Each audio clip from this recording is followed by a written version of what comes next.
The emergency beacon screamed across the void, its desperate signal reaching Earth Command after traveling for 6 long days through the darkness of space.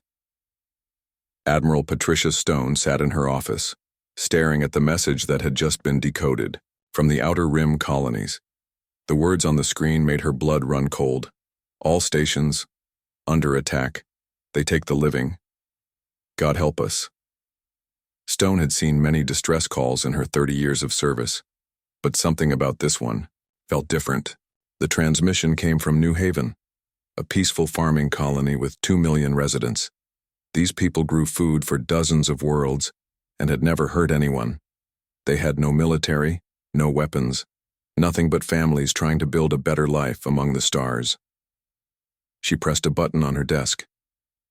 Get me Captain David Reynolds on the Retribution, Priority 1. The screen flickered to life, showing Reynolds in his quarters aboard humanity's most powerful warship. His dark hair showed traces of gray at the temples, and his eyes held the calm steadiness of a man who had fought in countless battles. Admiral, what's the situation? We have reports of attacks on 17 different colonies along the Outer Rim, all civilian targets. No military installations touched. Stone's voice grew harder with each word. Someone is hunting our people, David. They're taking prisoners and leaving nothing but ash behind. Reynolds leaned forward in his chair. The Retribution was currently patrolling the inner systems, keeping trade routes safe from pirates and raiders. Any idea who's behind it? Unknown species. The survivors call them Ravagers. Fast ships, advanced weapons, and they seem to enjoy causing terror. Stone pulled up tactical displays showing the pattern of attacks. Look at this. They hit the research station on Kepler 7, 3,000 scientists and their families. Then the refugee camp on Titan's Edge, 50,000 people who were already running from other wars. The pattern became clear as Reynolds studied the data. Every target was defenseless. Every attack focused on places where families lived and worked in peace. These weren't random raids for supplies or territory. Someone was deliberately hunting civilians. They're predators, Reynolds said quietly. They target the weak because they can't fight back. That's what I think too. And David, there's something else. Stone's expression grew even more serious. Our intelligence suggests they're moving toward the core worlds. Earth itself might be in danger. Reynolds stood up, his jaw set with determination. What are your orders, Admiral? I'm recalling every available ship, every destroyer, every cruiser, every carrier that can make the journey. We're forming the largest battle group in human history. Stone's voice carried the weight of command and the fury of someone who had seen too many innocent people suffer. These things want to prey on the defenseless? They're about to learn what happens when Earth's fleet comes hunting. The communication ended, and Reynolds immediately began issuing orders to his crew. The Retribution was a massive ship, over a kilometer long and armed with enough firepower to level a city. Its crew of 3,000 were among the best trained in the human fleet. But Reynolds knew that even his powerful ship might not be enough against an enemy that could destroy entire colonies in days. As the Retribution changed course toward the Outer Rim, messages began flooding in from across human space. Ship after ship reported they were joining the battle group. The carrier Yorktown with its squadrons of fighters, the heavy cruiser Wellington with its massive railguns, the fast destroyers Lightning and Thunder built for hit-and-run attacks. Dr. Emma Walsh, the fleet's top expert on alien species, worked frantically in her laboratory aboard the Retribution. The few pieces of wreckage recovered from the attack sites showed technology unlike anything humanity had encountered before. Energy weapons that could paralyze rather than kill, transport beams that could lift thousands of people at once, and metals that seemed to repair themselves when damaged. They want prisoners, she told Reynolds during their briefing. Everything about their technology is designed to capture, not destroy. The question is why. Lieutenant Commander Alex Turner, head of Fleet Intelligence, spread holographic star charts across the briefing room table. Red markers showed each confirmed attack, and the pattern was becoming clearer. They're systematic.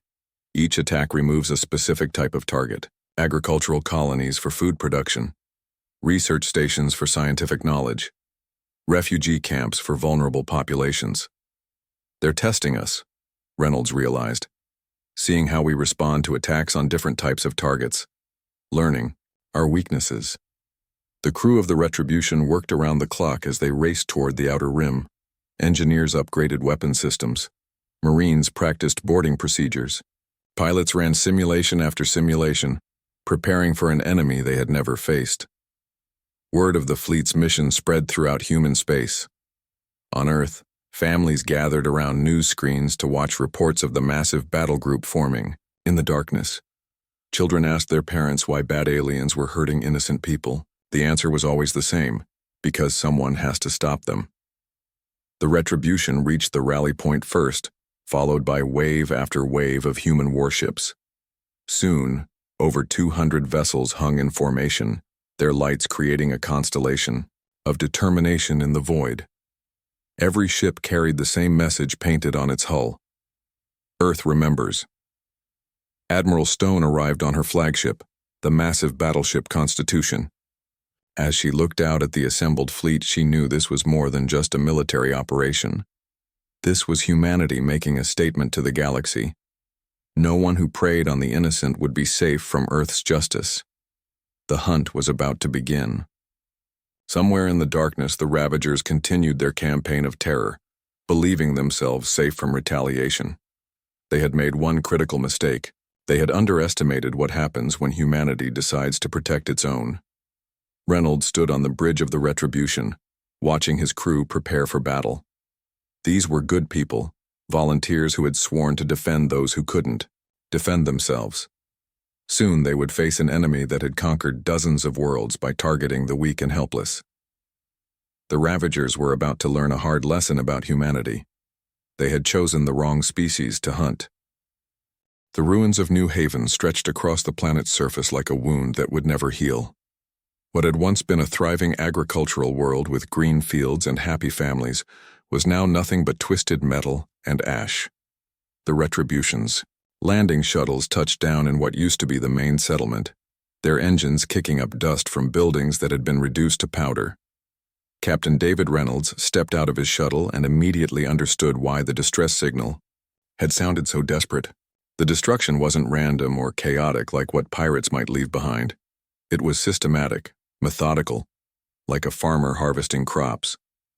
Buildings had been carefully taken apart rather than simply destroyed. Roads had been cleared of debris. Even the bodies were gone. Dr. Emma Walsh knelt beside a strange burn mark in the ground, running her scanner over the unusual patterns. These energy signatures don't match anything in our database. The weapon that made this mark was designed to stun, not kill. Look at how the grass around it is still alive. Lieutenant Commander Alex Turner was documenting everything with his camera, building a record of what had happened here. He found signs that people had tried to hide, tried to run, tried to fight back with farming tools and construction equipment. None of it had worked. They were hunted like animals, he said quietly, driven into groups and then captured. A group of survivors had been found hiding in underground storage facilities. Nearly 1,000 people who had escaped the initial attack. They told stories that seemed impossible to believe. Ships that appeared in the sky without warning, weapons that made people collapse without injury, and transport beams that lifted screaming families into alien vessels. Maria Santos, a teacher who had been protecting 30 children during the attack, spoke with tears in her eyes. They took our parents. They took our friends. But they left us alive in those dark places underground. Why would they do that? Why not just kill us all? Reynolds had a terrible feeling he knew the answer. Because dead people aren't useful to them. They want prisoners for something. Dr. Walsh was studying pieces of alien technology that had been left behind, probably dropped during the hasty evacuation. The metal was unlike anything humanity had ever encountered. It seemed to shift and flow like liquid when she wasn't looking directly at it, but felt solid under her touch. Their technology is biological, she announced. These aren't just machines, they're grown, not built. The implications were disturbing. An enemy that could grow ships and weapons like plants could replace losses much faster than traditional manufacturing. But biology meant there might be weaknesses that conventional technology didn't have. Diseases, toxins, or environmental factors that could be exploited. Turner was tracking the path of destruction across the planet's surface, mapping how the attack had unfolded. They started at the edges and worked inward, cutting off escape routes first. Then they systematically processed each population center. This wasn't a raid, it was a harvest. The word hung in the air like a curse. Humans weren't people to these aliens. They were a resource to be collected and used. The thought made every member of the landing party angry in a way that went deeper than military duty. This was personal, now. Back aboard the Retribution, Admiral Stone reviewed the reports from 17 different worlds. The pattern was always the same. Fast attack, overwhelming force, careful separation of the living from the dead, then complete evacuation of prisoners. The Ravagers never stayed long enough to be caught, and they never left enough evidence to track their destination. They're not just raiders, Stone told her staff during the evening briefing. They're professionals. This is what they do for a living: hunt civilized species and harvest the population. The fleet had been following the trail of destruction for weeks now, always arriving too late to help. Each dead world they found made the crew more determined, but also more worried. How do you fight an enemy that can destroy entire colonies, faster than you can respond to their distress calls? Dr. Walsh made a breakthrough while studying the biological technology samples. She discovered that the alien materials responded to certain frequencies of electromagnetic radiation. It's like they're all connected, she explained to Reynolds. Each piece of technology is part of a larger network. If we could find the right frequency, we might be able to disrupt their systems. But finding that frequency would require capturing intact alien technology, and that meant getting close enough to fight the Ravagers directly. So far, no human ship had even seen one of their vessels in person. They attacked only defenseless targets and fled before any military response could arrive. Turner was working on predicting where they might strike next, using computer models to analyze the pattern of attacks. They're moving toward the core worlds, but not in a straight line. They're following shipping routes and communication networks. They want to study us before they make their main assault. The realization hit everyone at the same time. Earth itself was the ultimate target. All of these attacks on the outer colonies were just preparation for the real harvest. The Ravagers were learning how humans fought, how they organized, how they responded to threats. When they finally attacked the home world, they would be ready for anything humanity could throw at them. Reynolds made a decision that would define the rest of the campaign. We're not going to keep chasing them. We're going to get ahead of them. Turner, I want you to identify the 3 most likely targets for their next attack. Walsh, I want you to find a way to detect their ships before they start shooting. We're going to be waiting for them this time. The crew of the Retribution worked through the night, preparing for their first real battle against the Ravagers. They had no idea what the enemy ships looked like, how they fought, or what weapons they carried. But they knew one thing for certain. Someone had to make a stand, and it might as well be them. As the ship changed course toward the agricultural world of Terra Nova, Reynolds stood alone in his quarters looking out at the stars. Somewhere out there, families were being torn apart by creatures that saw humans as nothing more than livestock. That was about to change. Earth's fleet had found its prey. Terra Nova had been humanity's breadbasket for over 50 years, its vast wheat fields feeding dozens of worlds across human space. Now those same golden fields were burning as alien ships descended from the sky like mechanical vultures. The Ravagers had finally made their mistake. They had attacked while the Retribution and her escort ships were close enough to respond. All ships, battle stations, Reynolds commanded from the bridge as klaxons wailed throughout the human fleet. Through the main view screen, he could see the alien vessels for the first time. They were beautiful in a terrible way, sleek and organic looking, more like giant sea creatures than spaceships. Their hulls rippled with colors that shifted and changed as they moved. Dr. Emma Walsh watched from the science station, her instruments recording everything about the enemy ships. Their hulls are definitely biological. I'm reading cellular activity across their entire surface. These things are alive, David. The Ravagers had 6 ships in orbit around Terra Nova, each one larger than a human destroyer but smaller than the Retribution. They were using transport beams to lift groups of colonists from the planet's surface, storing them in what looked like cargo bays. The process was efficient and terrifying to watch. Entire families disappeared in beams of blue light, screaming as they were pulled into the alien vessels. "They don't know we're here yet," reported Turner from his position at Tactical. "Their ships are focused on the harvest. All weapons appear to be non-lethal capture systems." Reynolds had to make a choice that would define humanity's first contact with this species: attack immediately and try to save the colonists, or study the enemy and learn their capabilities. The decision was easy. No human would be abandoned while he had the power to help. "All ships, attack formation. Target their transport systems. First we save the colonists, then we worry about studying the enemy." The human fleet dropped out of hyperspace directly between the Ravager ships and the planet. 4 destroyers, 2 heavy cruisers, and the massive Retribution appeared in formation like avenging angels. For a moment, both fleets simply stared at each other across the void. The Ravagers reacted faster than Reynolds had expected. Their ships moved with liquid grace, biological hulls rippling as they changed direction. Weapons that had been designed for stunning humans were quickly reconfigured into lethal systems.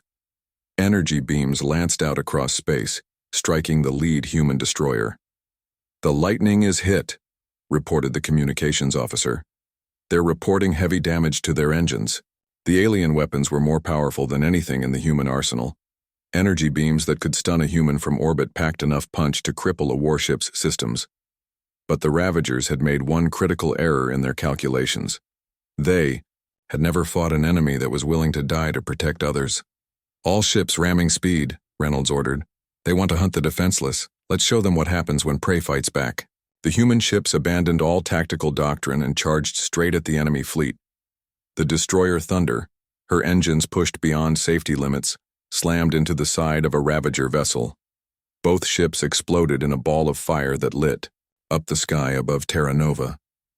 The dying human crew had saved thousands of colonists with their sacrifice. Commander Lisa Hayes led a boarding party from the Retribution, using magnetic grapples to attach to the hull of a damaged Ravager ship. Her Marines cut through the biological hull with plasma torches, finding an interior that looked more like the inside of a living creature than a spacecraft. Walls pulsed with alien blood vessels, and the air smelled of salt water and decay. "This isn't a ship," Hayes reported over her radio. "It's some kind of organism. The bridge might be what we would call the brain." Her team fought their way through corridors filled with a thick, breathable atmosphere. The Ravagers themselves were tall and slender, with skin that changed colors like their ships. They carried weapons that fired stunning energy, but they seemed confused by humans who kept fighting even after being shot multiple times. Hayes found the prisoner holding area and saw the truth of what the Ravagers were doing. Thousands of human colonists were stored in what could only be called feeding pods, unconscious but alive. Their bodies were being slowly drained of blood and other fluids. The aliens weren't just slavers. They were vampires on a galactic scale. "Reynolds, you need to see this," Hayes transmitted, her voice shaking with rage. "They're farming us. Humans are food to them." The battle in space continued with desperate fury. The human ships were outgunned and outnumbered, but they fought with the kind of savage determination that only comes from protecting innocent people. The heavy cruiser Wellington rammed another Ravager ship, her crew singing battle hymns over the radio as they died. Dr. Walsh was monitoring the alien communications, trying to understand how they coordinated their attacks. "They're not used to this," she reported. "Their language has no words for suicide attack or fighting retreat. They've never encountered an enemy that attacks when losing." The Ravagers were indeed confused by human tactics. Their entire species had evolved around the concept of hunting prey that would run when threatened. They had conquered dozens of civilizations by targeting the weak and avoiding direct confrontation with military forces. The idea of an enemy that became more dangerous when cornered was completely outside their experience. Reynolds ordered the final assault. "All remaining ships, concentrate fire on their command vessel. If we're going down, we're taking their leader with us." The Retribution, her hull scarred by alien weapons, made a final charge at the largest Ravager ship. Her railguns fired continuously, punching holes in the biological hull. Her missile tubes emptied their entire payload in one massive barrage. The alien ship writhed in pain like a wounded animal before finally exploding. When the smoke cleared, 3 of the 6 Ravager ships had been destroyed. The remaining 3 fled into hyperspace, abandoning their harvest and leaving behind thousands of rescued colonists. The human fleet had lost 2 destroyers, and half their remaining ships were badly damaged. But they had achieved something unprecedented. They had hurt the predators. Hayes and her Marines secured the captured Ravager ship, finding not just human prisoners but evidence of dozens of other species that had been harvested over the years. The aliens' biological databases contained the genetic profiles of entire civilizations that no longer existed. They've been doing this for thousands of years, Walsh reported after analyzing the alien records.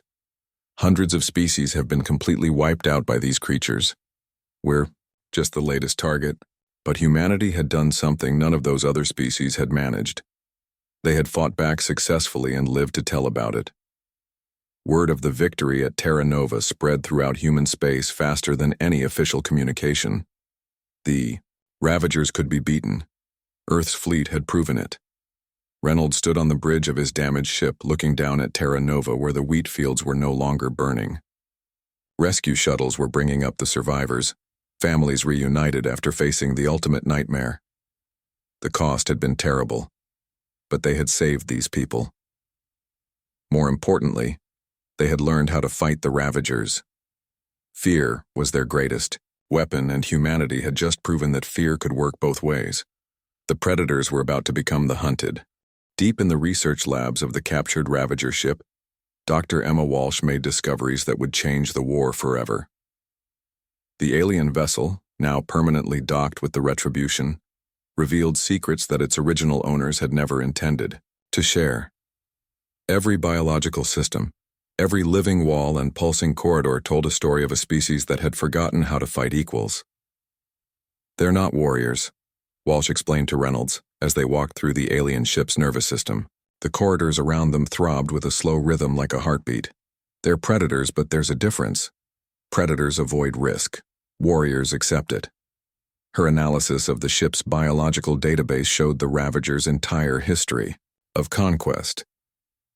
Species after species had fallen to the same pattern: fast attacks on defenseless populations, retreat when faced with organized resistance, then return when the defenders were weakened or distracted. They had perfected the art of hunting civilizations over thousands of years, but humanity was different in ways the Ravagers couldn't understand.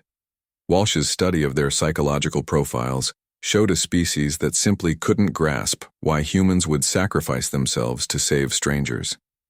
The concept of choosing death over submission was so foreign to them that they had no tactical response to it. Admiral Patricia Stone arrived at the rendezvous point with the full might of Earth's fleet. Over 400 ships now hung in formation around the damaged Retribution, representing every class of vessel humanity had ever built. Carriers black with fighter squadrons, battleships bristling with railguns, fast attack craft that could dance between larger ships like deadly insects. "They think we're still the same species they've been hunting," Stone told her assembled captains during the War Council. "They don't understand that we've learned from every encounter. Every ship they destroy teaches us something new about how to kill them." The intelligence gathered from the captured vessel revealed the Ravagers' greatest weakness. Their entire civilization was built around avoiding fair fights. They had superior technology and faster ships, but they had no experience with prolonged warfare against a determined enemy. Their battles lasted hours, not months. Turner had been studying their movement patterns and made a crucial discovery. They're running out of safe targets. Every inhabited world in human space now has defenses and evacuation plans. They can't find defenseless colonies anymore. This was humanity's first strategic victory. By simply refusing to be easy prey, they had forced the Ravagers into a position where they had to either retreat or fight properly organized military forces. And fighting organized forces was exactly what the alien predators were worst at. Reynolds implemented a new strategy that played to human strengths. Instead of trying to match the Ravagers' superior technology, the human fleet would use tactics that took advantage of their psychological weaknesses. Traps, ambushes, and false retreats that would draw the aliens into situations where their natural caution worked against them. The first test came when the fleet received a distress signal from the mining colony of Kepler Station. Long-range sensors showed 3 Ravager ships beginning their harvest operation. But this time, the human response would be different. "Set up the ambush exactly as we planned," Reynolds ordered. "Let them think they're facing another desperate defense. Then show them what real predators look like." 2 human destroyers approached Kepler Station openly, broadcasting standard military frequencies and making no attempt to hide their approach. To the Ravagers, this looked like another futile rescue attempt. They prepared to destroy the human ships quickly and return to their harvest. But the destroyers were bait. Hidden throughout the asteroid field around Kepler Station, 30 smaller human vessels waited in complete radio silence. When the Ravager ships moved to attack the obvious targets, they found themselves surrounded by enemies that had been invisible until the trap was sprung. The alien ships tried to flee, but their escape routes had been carefully blocked. For the first time in their species' history, the Ravagers found themselves in a fair fight with nowhere to run. The results were devastating for them. All 3 ships were destroyed without a single human casualty. Walsh studied the wreckage and made another important discovery. Their biological ships can't handle the stress of prolonged combat. The living hull starts breaking down after about 20 minutes of sustained fire. They're designed for quick strikes, not extended battles. This weakness led to the development of new human tactics. Instead of trying to destroy Ravager ships quickly, human forces would engage them in lengthy battles that pushed the biological vessels beyond their limits. The aliens would literally exhaust themselves to death. News of the successful ambush spread throughout human space, and something remarkable happened. Civilian populations that had been living in terror began to fight back. Farmers formed militia units, miners armed their heavy equipment, research stations built defensive platforms. Humanity was no longer running from the predators. The psychological effect on the Ravagers was profound. Their entire species was built around the assumption that prey species would always choose flight over fight. When humans began actively hunting them, it created a crisis in their understanding of how the universe worked. Commander Hayes, now permanently assigned to alien technology analysis, made a breakthrough in understanding their communication systems. They're not just talking to each other, they're talking to their ships. The vessels are partners, not tools. That's why losing a ship is so traumatic for them. This revelation led to targeted attacks on the relationship between Ravager crews and their biological vessels. Human boarding parties would specifically target the ship's nervous system, causing the living vessel to reject its crew. The psychological trauma of being abandoned by their partner drove many Ravagers to complete breakdown. The war was turning into a nightmare for the alien predators. Every engagement taught humanity more about their weaknesses, while revealing fewer human vulnerabilities. To exploit, the species that had conquered hundreds of worlds through careful predation was being systematically hunted by prey that refused to act like victims. Stone reviewed reports from across the front lines. Human losses were dropping while Ravager casualties climbed steadily. More importantly, the aliens were beginning to change their behavior. Instead of attacking immediately when they found human colonies, they would spend days studying the defenses. Fear was making them cautious, and caution was making them predictable. "They're starting to understand what we are," Stone told Reynolds during their private meeting.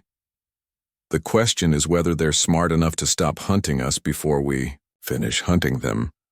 The answer came in the form of long-range communications from the Ravager fleet. They were consolidating their forces, pulling back from human space and preparing for what their biology told them was impossible: a defensive war against prey that had become predators. Reynolds looked out at the human fleet, now grown to over 600 ships as more vessels arrived from Earth and the inner colonies. Every crew had volunteers who had lost family to the Ravagers. Every captain had sworn to see the war through to its conclusion. The hunters had become the hunted, and humanity had no intention of showing the same mercy they had never received. The Ravager home system was a nightmare of biological technology and ancient predation. 12 worlds orbited a dying red star, each one covered with living cities that pulsed like organs in a vast organism. Ships grew like fruit from orbital platforms while processing centers sorted the genetic material of 1,000 extinct species. This was the heart of an empire built on the suffering of countless civilizations. Admiral Patricia Stone stood in the command center of her flagship, the Constitution, as the largest fleet in human history, prepared for the final assault. 800 warships filled the void around her, their crews ready to end the threat of the Ravagers forever. But the aliens had not been idle. Their entire remaining fleet, nearly 2,000 biological vessels, waited in defensive formations around their homeworld. Long-range communications from the enemy fleet, reported the signals officer. They're requesting to negotiate. The message played across the bridge speakers in broken English, the Ravager words thick with desperation and something that might have been fear. Human fleet, we offer return of all prisoners. Withdrawal from your territory. Permanent peace between our species. Stone's response was broadcast on all frequencies so every human ship could hear it.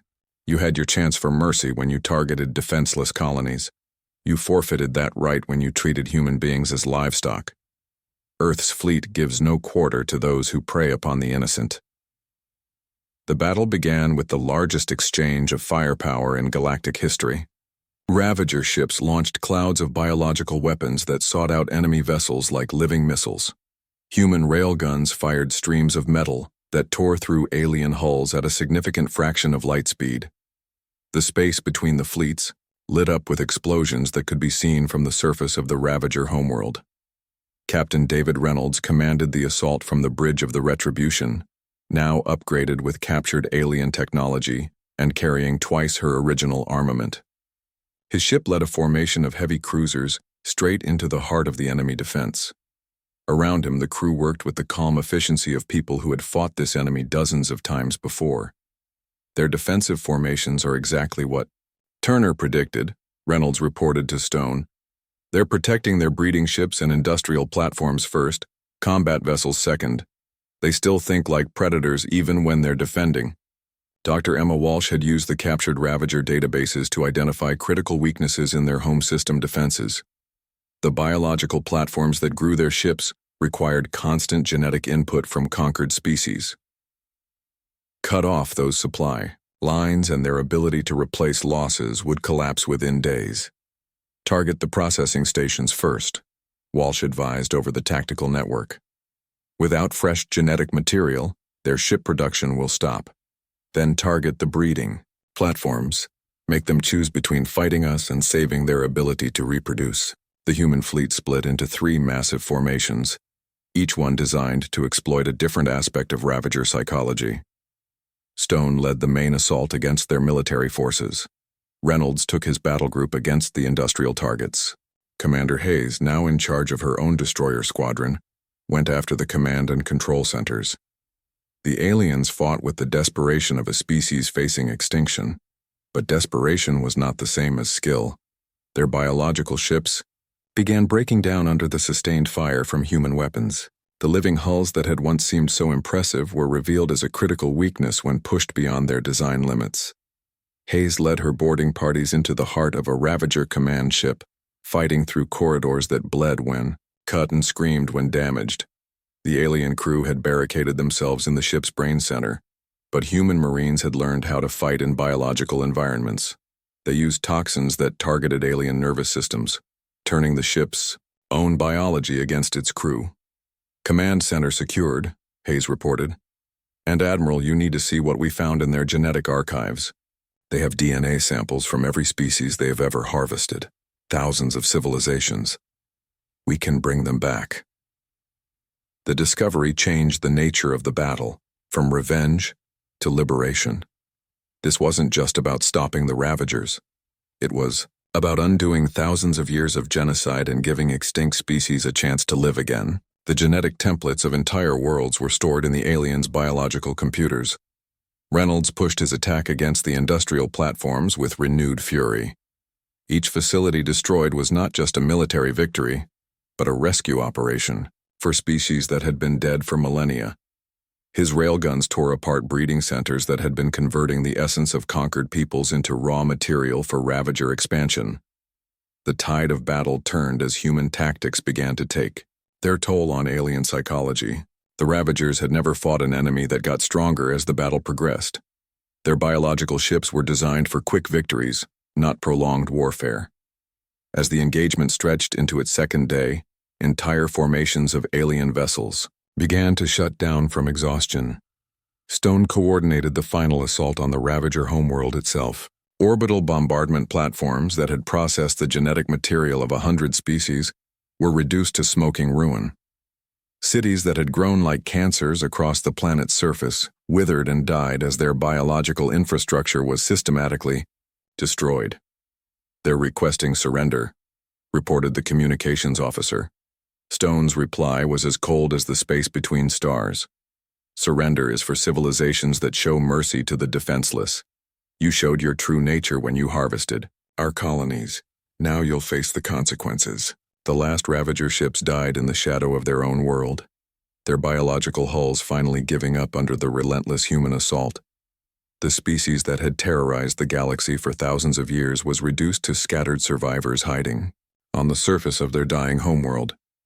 Reynolds led the final boarding operation, securing the central genetic archives before they could be destroyed. The biological computers contained the complete DNA records of over 3,000 extinct species, including detailed environmental data and cultural information. Entire civilizations could be restored to life with this information. Dr. Walsh stood in the archive chamber surrounded by the genetic heritage of half the galaxy. "We can bring them all back," she whispered. "Every species they destroyed, every world they harvested. We can undo their entire empire of death." The few surviving Ravagers were given a single ship and a message to carry to any other predator species that might be watching. "Earth protects the innocent. Those who prey upon the defenseless will face the full wrath of humanity's fleet. There is no hiding from justice in the darkness between stars." As the human fleet prepared for the long journey home, they carried more than just military victory. The rescued genetic archives would allow dozens of extinct civilizations to be reborn. Worlds that had been empty for millennia would bloom again with life. The Ravagers' empire of predation was over, replaced by humanity's promise of protection. Stone stood on the observation deck of the Constitution, watching as the last human ships departed the dead Ravager system. They left behind a world in ruins, and a species broken by their own cruelty. But they carried home the hope of resurrection for countless civilizations that had thought their time was over forever. The message that would spread throughout the galaxy was clear. Humanity had proven that predators could become prey, that the strong had a duty to protect the weak, and that some lines could never be crossed without facing terrible consequences. Earth's fleet had given no mercy because mercy had never been offered to their victims. Justice had been served among the stars.